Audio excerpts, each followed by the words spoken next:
Cristianos, rechazo o admiración. Hechos 11, 25 y 26. En esta etapa de la historia de la iglesia primitiva, la noticia de que el amor y salvación de Dios no está tan solo reservada para los judíos o circunscrita solo a Jerusalén, sino que más bien es accesible a los gentiles del mundo entero, ya se hacía tangible en los pueblos de Chipre, Fenicia y Siria. Hecho que sorprendía también a los apóstoles, quienes enviaban emisarios para corroborar que aquel movimiento provenía de Dios y que tenían el Espíritu Santo. Es así como Bernabé llegó a Antioquía para dar fe de la obra que Dios estaba haciendo en el pueblo. Gentiles convertidos y fieles al Señor, que necesitaban de un pastor, de un líder y de autoridades para seguir con su crecimiento. Hechos 11:25. Después fue Bernabé a Tarso para buscar a Saulo, y hallándole le trajo a Antioquía. Bernabé vio que el trabajo que tenía por delante en Antioquía era arduo. Él nunca había trabajado con gentiles.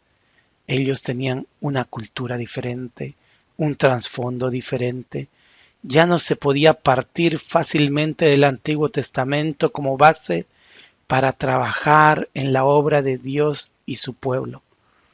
No se podía utilizar directamente pasajes para incentivar al crecimiento de la iglesia. Bernabé recordó que Saulo había sido rescatado por Dios con estas palabras: instrumento escogido me es este, para llevar mi nombre en presencia de gentiles. Así que, recordando eso, fue a buscar a Pablo a Tarso, que era su tierra natal. Ellos dos se conocían muy bien. Recordemos que Bernabé es quien funge de garante delante de los apóstoles y lleva a Pablo a Jerusalén luego de su conversión. Al encontrarlo en Tarso, lo llevó a Antioquía para mostrarle la obra de Dios y que Dios estaba haciendo en ese lugar, y aprovechar todo el conocimiento que Pablo tenía para poder enseñar a los nuevos discípulos, enseñarles los primeros pasos en la fe a los gentiles. Hechos 11:26. Y se congregaron allí todo un año con la iglesia y enseñaron a mucha gente, y a los discípulos se les llamó cristianos por primera vez en Antioquía. ¿Qué trabajo más excelente realizaron Bernabé y Pablo con la iglesia en Antioquía? Cuando dice y se congregaron, tuvieron que trabajar en establecer reuniones y perseverar en juntarse regularmente. Muy seguro que en casa de alguno de los hermanos, probablemente en más de alguna casa. Los hermanos de aquel lugar se habían apegado a las costumbres de reunión de los primeros discípulos judíos, que huyeron a esa ciudad debido a la persecución.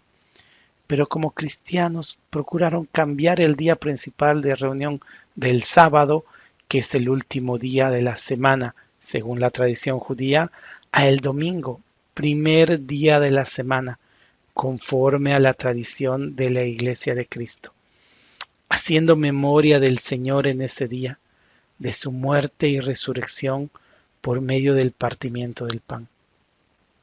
Pero las reuniones en la iglesia primitiva no solo se limitaban a una por semana. Al congregarse en las casas, ellos también perseveraban en la comunión unos con otros. Reunirse para los primeros cristianos era una causa de profundo gozo, y lo hacían de manera natural, con sencillez de corazón, con ansias de estar juntos. Esto me hace pensar en nuestra situación actual. Si en nuestro corazón está presente o están presentes las ansias de congregarnos y alabar a nuestro Señor, si tenemos una predisposición de reunirnos entre hermanos y compartir nuestra fe, nuestro crecimiento y nuestro amor hacia Dios, me parece que tenemos que trabajar en este punto. Por otro lado, estas reuniones particulares en casas son lugares ideales para la enseñanza y crecimiento, pues deja de lado la estructura de una disertación magistral, de un púlpito, y lo cambia por una conversación alrededor de una mesa o un círculo de personas. Esto permite interactuar personal y directamente. Da lugar a preguntas, respuestas y creación de vínculos de confianza entre los hermanos. Imaginemos estas reuniones como pequeñas iglesias personalizadas en varias casas.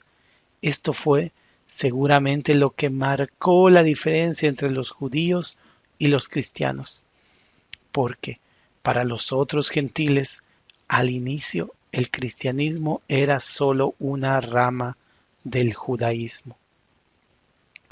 Sin embargo, el amor y crecimiento que tenían los hermanos no se podía esconder. Entonces, es en Antioquía de Siria que los discípulos reciben el nombre de cristianos por primera vez. Este nombre literalmente significa seguidores de Cristo, pero es probable que se haya usado en primera instancia como un apodo despectivo, como si dijéramos hoy en día los canutos o los aleluyas. Sin embargo, a la postre el nombre de cristianos fue cambiado por honra.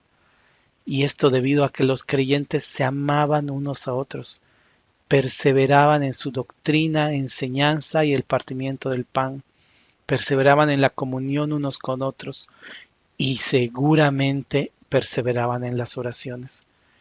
Estas acciones conllevan sin duda alguna a que nuestra vida dé la gloria a Dios y al final Dios honra a los que lo honran.